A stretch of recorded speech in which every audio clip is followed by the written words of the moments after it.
அனைவருக்கும் வணக்கம் நண்பர்களே. நான் உங்கள் சுவாமிநாதன் ஜோதிடர் பேசுறேன்.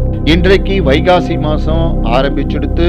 வைகாசி மாதத்தில் என்னென்ன விசேஷ நாட்கள் வருகிறது தெரியுமா என்ற தலைப்பில் ஒரு பதிவு எடுத்துட்டு வந்திருக்கேன் மக்களே.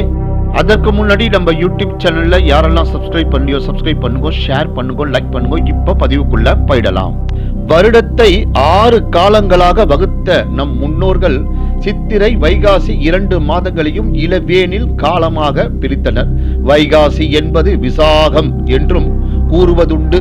விசாகம் என்றால் மலர்ச்சி என்றும் பொருள். வடமொழியில் வைகாசியை வைசாகம் என்று கூறுவர். வைணவர்கள் இம்மாதத்தை மாதவ மாதம் என்று அழைப்பார்கள். தமிழ் கடவுள் முருகன் அவதார தினம் கொண்டாடப்படுவது வைகாசி மாதம் விசாக நட்சத்திர நாளில்தான். நிறைந்த பௌர்ணமி நாளில் முருகன் கோவில்களில் பால் குடங்களை எடுத்து வந்து அபிஷேகம் செய்வார்கள். முருகனது தனிப்பட்ட விழாக்களில் விசாகமும் ஐப்பசி சஷ்டியுமே மிக முக்கியமானவை. சூரபத்மன் போன்ற அசுரர்களின் கொடுமைகளை தாங்க முடியாத தேவர்கள் சிவபிரானிடம் சென்று முறையிட்டனர்.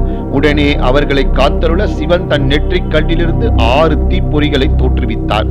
இந்த தீப்பொறிகள் வாயு, அக்னி முதலிய தேவர்கள் மூலம் கங்கையில் கொண்டுவிடப்பட்டன. கங்கையோ அவற்றை சரவண பொய்கையில் சேர்ந்தது. அங்கு வந்து சேர்ந்ததும் அவை வைகாசி விசாகத்தன்று 6 குழந்தைகளாக மாறின.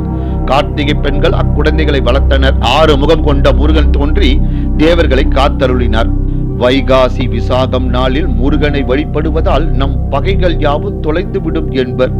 இந்நாளில் முருகப் பெருமானுடைய அறுபடை வீடுகளிலும் மற்ற முருக தலங்களிலும் விசேஷமான பூஜைகளும் கோலாகலமான விழாவும் நடைபெறுகின்றன. இந்நாளில் தானமும் தர்மமும் செய்தால் நல்லது. ஆண்டு முழுவதும் சந்தன காப்பில் மறைந்திருக்கும் அகோபீலம் நரசிங்கமூர்த்தி வைகாசி விசாகத்தில் தான் சந்தன காப்பை கலைந்து விக்கிரக உருவத்தில் காட்சி தருவார். அதன் பின் அடுத்த வைகாசி விசாகத்தில் தான் நரசிங்கமூர்த்தியை முழுமையாக மீண்டும் தரிசிக்க முடியும். இந்த மாதத்தில் அக்னி நட்சத்திரம் முடிந்து திருமணம், வீடு, கிரகப்பிரவேசம் உள்ளிட்ட பல நல்ல காரியங்களை செய்யலாம்.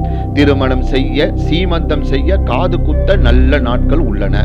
வைகாசியில் தான் வியாசர் தங்கத்தட்டில் அவதரித்தார்.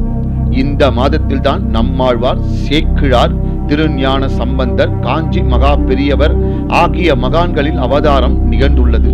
புத்தர் அவதரித்தது வைகாசி பௌர்ணமியில்தான். தேவர்களும் அசுரர்களும் இணைந்து பார்க்கடலை கடைந்த போது அமுதம் வெளிப்பட்டது வைகாசி மாத ஏகாதசி அன்று. இறைவன் அதை காத்தது துவாதசி அன்று. தேவர்கள் அமுதத்தை உண்டது திரியோதசி பௌர்ணமி நாளில்தான். வைகாசியில் தானம் செய்வது மிகவும் பலனுண்டு. ஏகாதசி, துவாதசி, திரியோதசி பௌர்ணமி தினங்களில் செய்யப்படும் தானத்திற்கு எண்ணற்ற பலன்கள் கிட்டும் என்பது ஐதீகம்.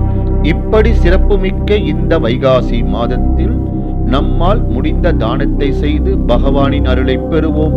நன்றி, வணக்கம், வாழ்க வளமுடன்.